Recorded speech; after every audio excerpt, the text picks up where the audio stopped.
Welcome to On the House. I'm Emmanuel. And I'm Monica. And this isn't your typical real estate show. Some nights we're breaking down what clear to close actually means. Other nights, we're just telling you about a client who almost gave us a heart attack 3 days before closing. Either way, pull up a stool. We're not starting until everybody's got something in their glass. Which brings us to the first question, Monica. What are you drinking? We are drinking gin and tonics. A gin and tonic. And I guess I'll ask myself, well, what's in the gin and tonic? Gin, Tanqueray? Yeah, gin? that's what it was. Tonic, Canada Dry, some beautiful mint garnish, a lime wedge. That's it. Ice. Look how pretty he made it. I know. Emmanuel did these. He did these. These are so beautiful. Almost too pretty to drink. Almost. Almost. We gotta cheers Keyword. Cheers. Episode 3. 3. I take pride in my cocktails. So good. Some so are good. great, some not so great that I make. But, you know, why are you... What? Because that first one was so bad. Which one? When we were trying to make up we just were on the fly making one up. Which... The first episode? We were using Chat GPT, and it's probably not. Not the the best Negroni. part. That was episode 2. No, it was. I guess it was the first one. No. What was the first? Old fashioned? We were like mixing up a whole bunch of It was the first episode, and then Matt went to get real ingredients so we could make the Negroni. That was the second episode. Anyways, like I said, sometimes I'm on the ball, sometimes not so much on the ball. I'm hit or miss type of guy with the cocktails. Right. But when I hit When like he hits, that. he hits. Let's go. So episode 3, let's get into keys and cocktails. But they're like, wait, I thought you were on the house. Yeah. Why do we change the name to keys and cocktails? I guess I'm just asking myself questions on this podcast. Emmanuel Sorry, was just Monica, I He's don't need you this episode. Hey, guess what, Monica? You're fired. This is the Emmanuel show. Keys, Exactly. cocktails, and Emmanuel. Yeah. So we changed it to keys and cocktails because on the house there was way too much competition, and for the discoverability of the show, it was like, good luck. Yeah. Keys and cocktails, there's only one other keys and cocktails podcast out there, and she hasn't posted for 6 years. So technically we're the only one. So for the discoverability, the traffic, and just marketing reasons, we're like keys and cocktails. But actually the show was going to be keys and cocktails to begin with, but then we pivoted because we were like, thinking names, different hosts, all these things. And anyways, it's full circle moment for the show that It back came to keys back to what it was supposed to be. what it was just supposed to meant be. This is So- what we were meant to be. And this is final. We're no more changing names, logos, or anything like that. So that is the reason for keys and cocktails, just to bring that up right away, in case anyone was confused. Should we dive right into it? Let's dive right into it. Okay, I'm just gonna throw one at you right away. Oh, we're doing hot takes now? We're not even 5 minutes in, but we're going with the heat. Market value versus list price, Monica. What exactly is that? Oh, man. It's what makes sellers mad at you. Why are they mad at you? Because you can tell them what the market value of their home is and versus the list price. List price is what you put a house on the market for, but it's going to sell at what market value is. You can market a property the best way. You could have the best marketing in the world, but if you're not priced right, that home is not going to sell, because ultimately what sells a house is going to be the price. And sellers like to blame realtors, especially even when we come in and tell them a lower price that the house should sell at, but they're like, we want to sell, we want to list, 50,000 over that or something. And you really shouldn't let that happen, but it does happen sometimes. And let me back up. If that does happen to you, then make a deal with the seller that in 2 weeks, if you have no activity, or 1 to 2 weeks, that you're going to go down to the price that you suggested. However, let's get back to what your topic was. Market value versus list price. Yes. Because market value is what the house is actually going to sell for, what the market's demanding, and list price is what you list at. Just because you reduce the price, it doesn't mean that you lost money as a seller, because it wasn't selling at that price. And then they look at us and they're like, what are you doing for marketing? Can you market it more? And I'm like, would you pay more for a pair of shoes just because it had well, people probably would, actually. Well, Wouldn't they? finish that thought off. Well, it's What'd you just pay for? You wouldn't pay more for something just because it was like marketed super, super, super well if you could tell that it wasn't worth that. I think a lot of people would, especially with a house. So it's not always just the marketing. It's not the agent, but if the home is not priced right, it's not going to sell. And then the sellers want to be mad at us. But one thing that I would like sellers to realize is just because you list at $500,000 and maybe you had to reduce to 485, you didn't lose. You didn't miss out on, what is that, 25, 15 grand. You didn't miss out on $15,000 because your house wasn't selling at 500,000 anyways. That money, it doesn't, it's not there yet. It's not here. It doesn't exist until the property actually gets under contract and sells. Yeah. So the list price is primarily there to drive demand. Right.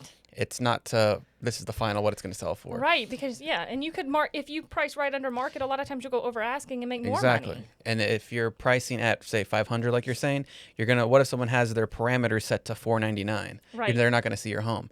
But if you price it to 499 or what do you say? Well, the same can be said. A lot of people may look at like 500,000, and a lot of people will miss out on a whole pool of buyers because they might price at 499 instead of 500. Because a lot of people might search up to 500, but then a lot of people might search 500 to like 700. So you're missing the upper level if you cut it by like $100. You understand? Because people search in tiers like that. So, but I don't know. I wish that sellers would understand that just because we list your house, at a list price, it doesn't mean that you're losing money when we have a price decrease. You're not losing anything. You're just getting back in line with the market because your home wasn't selling at that higher price. Yeah. So I think that's the hardest part for sellers. And I will say my mom is one of those people. Yeah. Because they're trying to sell their house in Tennessee, and she's the same thing. She's like, my Manuela, we want to sell for like 400? I forget what it was. But anyway, she wants like the most. So that like at most their home is like 420 at most. But I'm like telling her like, okay, but if you list it there, you're not going to see any traffic. And then sure enough, she lists like that and crickets. Yeah. And then I told her, let's do like 399 and, she finally caved, and that's amazing for a stubborn Italian woman. And then what happened when she finally did 399? And she got an offer. She got an offer, and then she got way more traffic. And I was like, trying to tell you, Mom. While I did flunk out successfully, successful is the key word. And I sold one, like, even if it's been like 2 homes, it's still 2 homes way back in the day. So, sellers, listen to Monica. Listen to your realtors. They're professionals for a reason. We know what your house is going to sell at. We want to keep as much money in your pocket as we can. So, we don't want to lowball your house. We don't want to just put it down low, but we do want it to sell at what it should sell at. But we do also want you to realize that a price decrease doesn't mean that you lost money. If your house was sitting at a higher price and nobody was offering, it wasn't going to sell at that higher price. You're not missing out on money. You're not in line with the market. Yeah. So I guess maybe this follows up to our next question of what is like a good pricing strategy or pricing strategies that you use, you see, you recommend, you don't recommend? Best thing is to price either right at market value or right under it, because you're going to drive more demand, you're going to get traffic, and you could potentially get multiple offers. And when people go into multiple offer situations, they kind of lose their heads a little bit, and then you get over asking. And they like cut their contingencies and stuff. But if you're overpriced because you think, you want to leave room for negotiation, then you miss out on all of that activity. Okay. Interesting. What are 3 top things that you would tell a brand new agent when they're branding themselves for marketing? Top 3 things to tell a new agent when they're branding themselves? The layup answer for one is brand yourself, as in logo, font. But not AI. Thank you for saying that, Monica. We actually made a reel yesterday and today about that. I don't know if you saw it. No, you did see it. I saw you liked it. Yes, but and it leads into this question, that reel that we created. Whereas right now, AI, it's saturating the market. I'm just going to talk about realtors. 70% of realtors use AI for their marketing. They all the flyers look the exact friggin' same. That, yeah. The only thing that's different is maybe the name or the address, but it's all the same. No one's branded. Everyone's just branded the same. You're not standing out. And so the silver lining to this is it's never been easier time to stand out. And all you have to do is a little bit of groundwork of building out a brand persona, personality, the logo, and it's more than just logos and colors and font, but that's like I said, easy layup. So that's one thing. The next thing is I would define your target audience. If you're appealing to everyone, you're appealing to no one. So it's kind of like just pick your lane, I guess, is one way to say it, or niche down. Like for me personally, as we talked about last episode, like getting my real estate license, when I do that, I want to niche down to like the gym community, become known as like the gym realtor, not just a realtor, but so that would be my community, my target audience, so that when I'm at the gym, making friends, connections, networking, whatever, they will relate to me for the gym, and whenever they need to buy, because everybody's got to buy or sell a house at some point in their time, or move in or something like that, then they're more likely to use me because they connect to me with what they are passionate about. Yep. And it doesn't have to be the gym. There was I feel like I brought up Dana before, in Minnesota. When I first started my real estate marketing journey, he's huge into like motocross and like bikes and everything, like motorcycles. Yeah, okay. I guess I'm bringing him up again. Free marketing for you, Dana. 10 years later. And so he honed in on the bike community and like motorcycles, and now the whole motorcycle community, and he even has like partnerships with like motorcycle dealerships. Yeah. Because he's friends of the owners. He buys bikes from the owners. So now the owners, whenever they hear someone comes to their store to buy a motorcycle, like, oh, I'm also trying to buy a house, they recommend Dana, and then he posts about it. So niche down on kind of like your audience, and it can be whatever you're passionate about, almost literally. Define that for yourself, and then finally, what is kind of like your value proposition? Mm-hmm. What are you doing different than everybody else? Right. There's so many realtors out there that buy, sell, invest with me. You know how many times I drive down the road and see buy, sell, invest. I'm so tired of seeing buy, sell, invest, and T-shirts and it's like, and Instagram and everything. Like, come on. It's like, okay, I get it. You buy, sell, and invest, but like, what else do you do? And so I think building a personality, and a lot of times you can make big for me is I try to, like, whenever I build a brand for myself, I try to build it around my own personality, so that it's like, me being me, I am living my brand. It's easier to be yourself. I'm living and breathing my brand, so that and it's authentic, and people can feel authentic. that. Exactly. Yeah, they can feel it. Exactly. So to put it in a quick nutshell and wrap it all up, I would say create a brand identity, logo, colors, font, stick to it. Don't move around and change fonts and whatnot. Once you decide on something, stick to it. Choose who your target audience is and speak their language. Don't try to speak to everyone. Speak to only that audience, and then try to differentiate yourself. Why did I struggle with that word? Then the competition, especially in real estate, there's so many realtors out there. And there's also, with that said, there's so many ways to differentiate yourself from realtors. And I feel like if you hit on those three big things, you're doing a whole lot more than 90% of realtors out there. I 1000% agree. And I think that if people would just follow that framework, I mean, I'm sitting here having this conversation with you, and I'm taking so much from it, and I'm going to implement it into my own business. So this is great. This is good information. Yeah, that's what I'm here for. Yeah. Today's episode is brought to you by Heritage Closing Firm, a trusted real estate closing firm in Atlanta, delivering efficient, seamless, and secure closings with a white glove luxury experience. Because you deserve more than a sterile corporate closing, you deserve to be celebrated. Heritage Closing Firm, closing with confidence, rooted in trust. What are some red flags buyers should never ignore during a showing? I like this. This could be, and maybe let's follow up with, answer that question. But then, what are some, maybe like a horror story with that maybe you've seen one of your buyers ignore a red flag, or?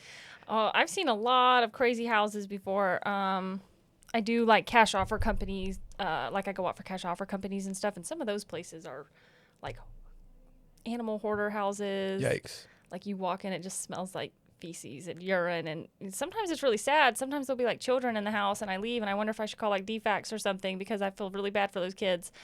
I've seen houses that were completely empty but turned into just cats everywhere, litter boxes, cats everywhere. And you're like, I remember opening the door and going, yeah, we're not even going in there, and just closing it and leaving, because it was just cat pee and just cats just jumping everywhere. Like you open, it's like meow, meow, meow, like cats everywhere. Yeah, I've seen some really wild stuff. And what's crazy is I can be at properties like that at 10 a.m. in the morning, and then be in multi-million-dollar properties by like lunchtime. And it's like, this is crazy. But anyways, let's get back to the question. Red flags. I'm going to say water stains, like moist, like in like when there's still active water. I'm going to say moldy smells. Yikes, definitely that. termite damage. And What are some signs of termite damage? well, I mean, you can kind of look if you see crumbly wood. I'm not supposed to advise on this, really. It's the inspector, and then you need to have a pest inspector out. You know what I mean? So, but if you see it, we need to get an inspection on that because it's not really a realtor's job to tell you that that's what that is. But we can advise, hey, you might want to get an inspector out there. Get your inspection, check it out. It could be old damage. It could be remediated. Another red flag might be water damage is big for me because it can cause so many problems. Maybe like the seller's acting shady in certain ways, but we don't come across that as much. But yeah, I think your big ones are going to be just certain damage, water, mold, and then you want to be looking for like bugs or animal infestations. But we want to have a pest control person come out and take care of it. And even if you do come across a problem like that, it's not like end of the world. You shouldn't like not purchase the property if we can get it remediated, but we do want to hit that head on in due diligence and during your inspection period and have the right professionals come out to make sure the house is how you want it to be whenever you take over. Because no house is perfect, and you know, so you just got to take care of whatever the problem is. I think with that said, as long as it's not too serious, Right. then there's always like a remediation or a way to go around it.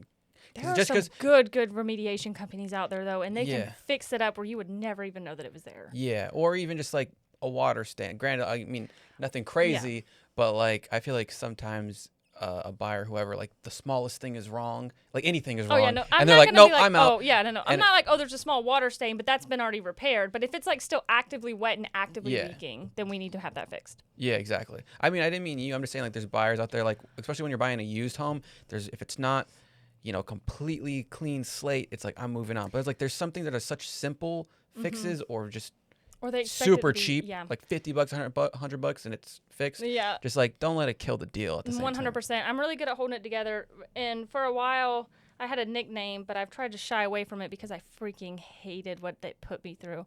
But I had buyers who kept coming, and they would want every little thing on the inspection report to be fixed. And I'm like, this is unreasonable. But anyways, the Amendment to Address Concerns, we call them ATACs. They would be very long, and I'd sit it in my group chat with my realtor friends, and I actually had the nickname of ATAC Monica because I was like getting everything fixed for everybody, and my inspector was like, Monica's a bulldog, she'll come after it, and somehow I would just hold these deals together, and they'd be like asking, and I hate being that person, but you have to do what your buyer wants. Like there was one time I sent an ATAC with like 20 repair requests on it. It was so bad, I was embarrassed. And then you just work through it or whatever. But when you get a buyer and you can immediately tell whenever they're going to act that way, and you're like, oh, buckle up. Like, this is going to be really fun when they're asking for every small thing. And so a lot of times I hit it head on and I say, we're going to ask for structural and safety. That's what we need to focus on because we can't this isn't a brand new home, and sometimes they will walk away, And I think that's great. I think that's very kind of a gem. Yeah. That you dropped where like structural safety and you're guiding your client. We're going to focus on structural and safety and just remember this is not a brand new home. Yeah. See, this is exactly, I think you're doing a great job with guiding your client. You'll tell them what maybe they don't want to hear, but you're driving the car at the end of the day because you're the professional, not them. Sure, you're going to make sure they get what they want, where structure, they're going to be safe and everything, but if it's because there's the wall paint chipped a little bit and it's not perfect. No. It's like, what are we doing here? I know. Some people get really, really grabby and then their emotions take over and it turns away from what they need and it turns into this like drive of like, what all can I get? And you can feel them shift and you're like, stop, you're turning into a monster. Right. Shh, count to 4. Breathe in. Here, have one of these and calm down. Have a gin and tonic. Have a gin and tonic and calm down. And then we'll discuss. Okay. You might have to include that in your in the process now. Hi, let's go sit down at the bar and let's talk about your inspection report. Yes. Let's go on a paddleboard in the middle of the lake, meditate, have a gin and tonic. Oh, that sounds nice. Right.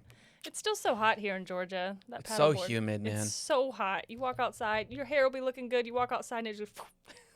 I've been paddleboarding a lot recently. It's actually pretty nice. It's not that bad once you're in the water. Where you been paddleboarding at? Allatoona. Allatoona is nice. I will not go into Lanier for obvious reasons. I know. I grew up going to Don't want Lanier. to die. I know. Lanier's crazy, man. But Cool stories. I mean, I grew up going there. I was always okay, I guess, but You're one of the lucky I ones. was one of the lucky ones. But yeah, I wanna go more than just Alatuna. I need to broaden my horizons. But anyways, pull it back from Pull it paddleboarding. So, Emmanuel, let's go on our next hot take question. I'm going to throw it Okay, to you. hit me with it. All right. Is social media still the best way to generate leads, or are there better ways? Well, you curveballed me. That was like 3 or 4. I thought, okay, I like this. Is social media still the best way? Yeah, you think it's still the best way? Short answer is yes, because you're getting in front of the most amount of people. But if you don't know what you're doing, then you're not going to generate anything. True. And I feel like it's not so much social media anymore as it is interest media. Oh, I like it. Because you know how, like, before back in my day, with that crappy Instagram filter that they had in 2010. Anyways, social media. I kind of miss those days. It was so simple. It was just simple. It was so simple. Like, hi, look at this food I ate. I know. Look at me in front of this. And now we have to make mini commercials every time we post. Exactly. This is exactly my point. Thank you. So back then, you were following your friends. Oh, Monica's eating a Chipotle burrito in 2013. Cool. It's just like Billy is fixing his truck. And so just like, so that was social media. Now it's interest media. So it's like your algorithm is going to show you what you're interested in. It's not as much your friends. I'm not saying it's completely not your friends anymore, but like it's much more interest media. And so my point for saying that is if you don't know how to appeal to someone's interest and how to market to that, you're not going to show up. Sure, you can show up on mom and dad's feed and maybe your childhood friends feed because, But they're not always buying it. they're not always buying and selling. So sure, your sphere, that still might work. But if you're trying to grow your business, it might not work as well. So back to the question, is social media still the best? So yes, but you have to know how to unlock it. You have to have the right key to unlock that door. And it also takes a lot of consistency. And I feel like, how do I say it? There's a lot more people on Instagram today trying to do, market, get attention than there was even just 2 or 3 years ago. And so because of that, it gets harder and harder, I feel like, each year. Like you said, we have to basically shoot a freaking commercial. You have to shoot a commercial every time. Just to potentially just to entertain it a little bit. Exactly. And then, there's all this other stuff that goes into it. So it's almost become like a science now. So I feel like I'm going on tangents around this question, not commercial. Oh, it's okay. No, this is good conversation. So yes, short answer is yes, but you will have to know what you're doing or to make it. To answer for the average realtor out there, I think just be consistent at what you're doing and make content that's interesting. And you're like, interesting to who? Make it interesting to yourself. Because as long as you think it's interesting, there's people out there who will also think it's interesting and they'll gravitate to you. Nice. And then, so I think that would be the simple. Emmanuel's dropping the bombs today. You know what? You know why? It's the gin and You're tonic. so cocky because this was so perfect. I was like, after I made these gin and tonics, I was like, He's like, oh, today's the day. It's my day. I'm dropping gems. But yeah, I think that's how. Emmanuel's crushing today, guys. I try. We got to cheers to Emmanuel. Cheers. Thanks. You're pump hyping me up that too ego. much. You're gonna make me blush on camera. But yeah. Okay, I'm gonna throw one at you now. What's a home trend you hope never comes back? This is easy. Gray floors and white everything. The gray LVP floors, I'm sorry if you have them, but it just screams investor flip. And what kills me is when they do the gray floors with like a brown granite and brown tile. Like the investor didn't even walk the property. They're in another country and they just said, put the gray investor flip floors in.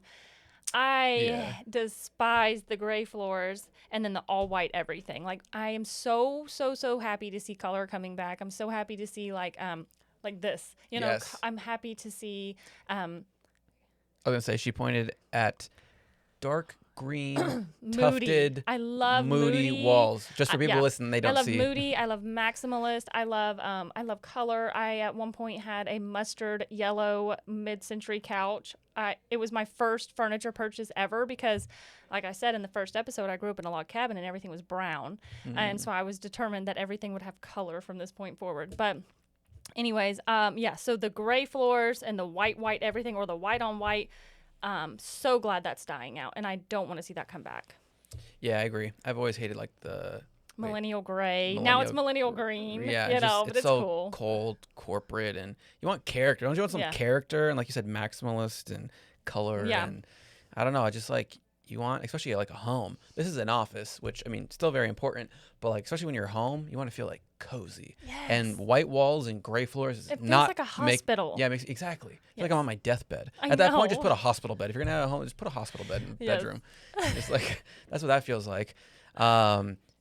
But yeah, so I think I'm right there with Yeah. you. What's your favorite interior design style? Oh, I really like mid-century modern, and I Okay. like mixed in with moody stuff. Like at the office that we have here, and then also in Woodstock. I love moody. They've done like a little like moody and like upscale. I wouldn't say gaudy, but it's not gaudy. What is it? It's just like expensive, and it just looks really high Like academia? quality. Maybe, yeah. Yeah. But I think I always gravitate back to a mid-century modern. Okay. Yeah, I think I agree with that. I've always liked brutalist, What is that? like industrial. Oh, like sure- industrial well, stuff, no, like it's- lofts and things. No, yeah, well, I like Yeah, I could industrial. see you living well, out. I could see you just a living in touch industrial, not completely, and then also biophilic. Do you know what that is? What are these words? Oh, I take my Emmanuel. interior design very seriously. Emmanuel's just. Who are you today? Biophilic is when you mix nature with basically like here I'll show you like office space. So yeah, I love that. you basically bring outside inside, and so like at They home. did a lot of that, like in the 70s. Really? Yeah, Oh, like that's they would true. have like And- the inside grow areas and stuff, like for like herbs and plants and plants and.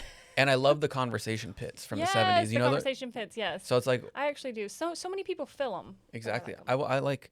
I want in my house like a conversation pit and bring that back because that's just so sick. I've I never love seen that that. in a house. And then brutalist.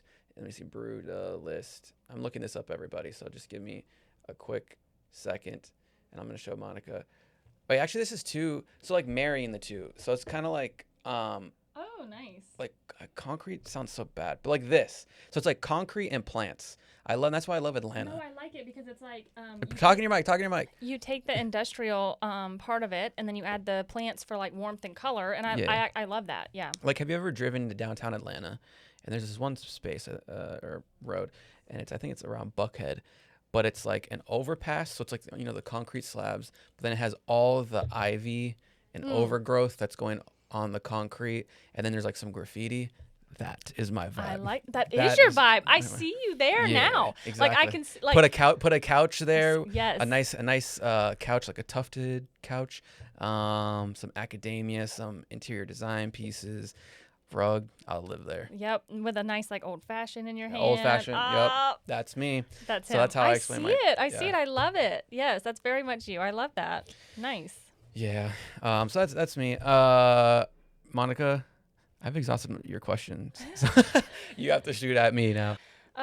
Go in. What role does video play in today's real estate market, and what would you suggest for people who hate being on camera? Well, at this point, See, we've talked a lot about video already, but what do we suggest?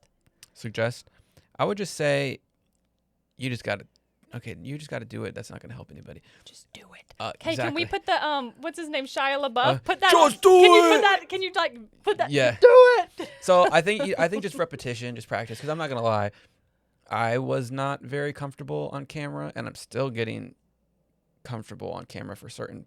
He's certain very things. comfortable today. With I his mean, drink. today, for certain things, I'm just fine on camera, and I've come a long way with it. But how did I get there, Monica? Repetition. And so I feel like, and it doesn't have to be a big fancy camera; it can just be in front of your phone. But yeah, I think just the action of doing it, then you'll obviously make mistakes, but then you learn from the Yep. mistakes and you get better and better. And again, I feel like I come back to consistency for a lot of these questions, but I think if you're just consistent with posting, even if everybody's terrible the first time they post a video, it's just like everybody's cringe. everybody's cringe. Yeah. Yeah. it's So just bad. like, but I feel like that's the hardest part. If you can push through that and just keep making videos, and then you'll refine, you'll get better and better and better and better. And then before you know it, you'll be so fluent and confident and whatnot, and you're making pretty decent videos. Yeah, and money probably. Exactly. I had a friend of mine, and he said he said, who cares? He said, be cringe and post every single day. He said, just keep posting. He said, who cares if you're cringy? Like, Yeah. who cares? Because it doesn't matter what other people think. Like, you're building something, you're doing something, and you might be cringy to like your sphere or like your people who know you immediately, but you posting consistently is going to get you in front of people who don't know you. And that's the Yeah. goal, right? Exactly. I think the follow up to that is I would say don't just post to post. No. It needs to be something good though. Yeah, you still want to bring value, so that someone actually, with everyone getting fire hosed to the face with content and Yeah, no, we don't want to be media, that bad. like you don't want someone just to scroll past it. But yes, no, what you said is totally correct. But also, you want it to be valuable. You want to be valuable and consistent, basically. I feel like if you marry those two, it's just kind of like a matter of time at that point and being patient. But yes, I think that answers your question about just, getting past the shyness of the camera. And I think the majority of people are scared to be on camera. They're scared of judgment. Exactly. Yeah. And so my point for saying that is if you're able to get past it, now you're beating 90%, 80% of the competition. Now you're already ahead. Even if you don't do the branding I talked about earlier, if you're able to get on camera and just be consistent on that, that's another way to beat 80% of the competition. Absolutely. No, I agree with that. And I just want to touch on judgment for a minute, because if you live your life afraid of being judged by other people, you're not going to do anything. Like, who cares? We're all going to die. I know that sounds like whatever, but we are all going to die. Like, live your life to the fullest. Memento mori. Do what you're supposed to do. Just get in front of the camera. If people want to make fun of you, who cares? Who cares what they think? They're either jealous or I don't know. I don't know. I'm very big on just live your life, be you, be authentically you. And if people don't like it, that's fine. Not everybody has to like you. Yeah. But you're still going to live your life and do what you knew you were supposed to do. Because guess what? When we're all old, like old, and we can't be on camera anymore, you're going to wish that you did what you should have been doing. Exactly. Yeah, don't go to your deathbed with regrets. Go to your deathbed with memories. And I mean, in 100 years, none of this is going to matter. No one's going to remember that cringe video Maybe they will. you made. Maybe they will. Maybe they will. I doubt it, though. But, so just do it. As long as you like you, that's all that matters. Look at us, just making this. We're making a motivational podcast now. Just do it. Yeah, this is a gin and tonic talking, being motivational. Or cheersing it. Wow, three cheers. Times. Oh my God. People gonna start betting for how many times we're gonna cheer. Just kidding. That'd be If such you have a fun game. If you got a gambling addiction, seek help. I watched a documentary about like Kalshi and all these different gambling, what's prediction markets. Anyways, that's why it's on top of my head. Yeah, I know. And so like people will literally bet on that. They'll be like, oh, I bet they'll take the under on 3 cheers. And so if we go over 4 cheers, like there's like that. Does anybody want to start a prediction market? A little prediction market here? Yeah. We Keys could and do cocktails cheers. prediction market. We could do different. Bet on what our and next. we'll do different. Yeah. We're promoting gambling right now, Monica. Oh, we should we're not not do doing this. that. We don't mean it for real. Don't take bet, that all back. Don't bet. Don't real do that. money. Don't bet bet real money. Don't bet real money. Except on what we're gonna drink next Yep. episode. Okay, moving on. Well, Emmanuel, you know what happened today? What happened today? I had a deal terminate, and that really sucks. It Why? Really What happened? Sucks. That's the worst. Give me ever. the deets. Give me the tea. That doesn't happen a lot, but it does happen. You drive these people around, you're looking at houses, you're doing all this stuff, and you have, until it closes, you cannot count your money. You can't count it done. And, I thought when I got the pre-approval, it looked a little bit dicey because it was like a DSCR. It was based on like investment property, blah, blah, blah. But I talked to the guy. He said they were good. We were all good to go, blah, blah, blah. So we go under contract on Monday. Today's Thursday, by the way. And we end up, he calls me today and says that they're going to back out, that his financial advisor advised him to buy in a year. It just really sucks when that happens. Like you show them all these houses, you negotiate the deal, you go back and forth. And I don't know if, I haven't talked to you since then, but I also was fighting for my freaking life over a washer and dryer Monday morning at 8:00 because this is the same contract where we had negotiated a washer and dryer in, and then the listing agent sends it back signed, scratched out, and said they didn't agree to that. And I said, well, we didn't agree to not have the washer and dryer. Oh, no. And so then it was just back and forth. So there was a lot of headache involved. There's a lot of emotional and a lot of headache and stuff in the back end that people don't realize that we do when they're like, oh, we're actually not going to go through with the sale. You know, and I get it. That's fine. We'll buy something eventually, but it does kind of always, no matter how many times you've had one terminate or whatever, I usually don't have them terminate. I usually can make it through, but this one, it was just done, and that sucks. So you still have the client. It's just the deal on that house. Yeah. So we're fell going to buy. apart. So then you just have to change your mindset to, okay, well then I'll get paid on something in a few months. Yeah. And it's not just about that. It's about helping them get where they're supposed to be. But at the end of the day, we are doing this to make money, right? And I put a lot of time and effort. And I think about what I did over the weekend to negotiate that deal and how I put certain personal plans on hold to show the houses and to do things. And you're like, this is great because they're buying this property. And then it ended up terminating. There's nothing I could do about it. I did everything I could. But, I guess it's just to say that even when you have a lot going on,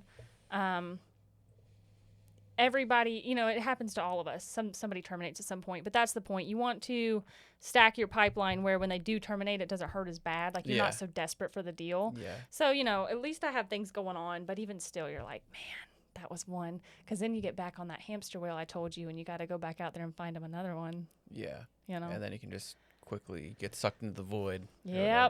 But yeah, so today this is much needed. We got a terminated contract, but it's all right. Life goes on and on to the next. Yeah. Just wasn't the right one, but you'll get him. You'll get him. Your Monica freaking Coyle.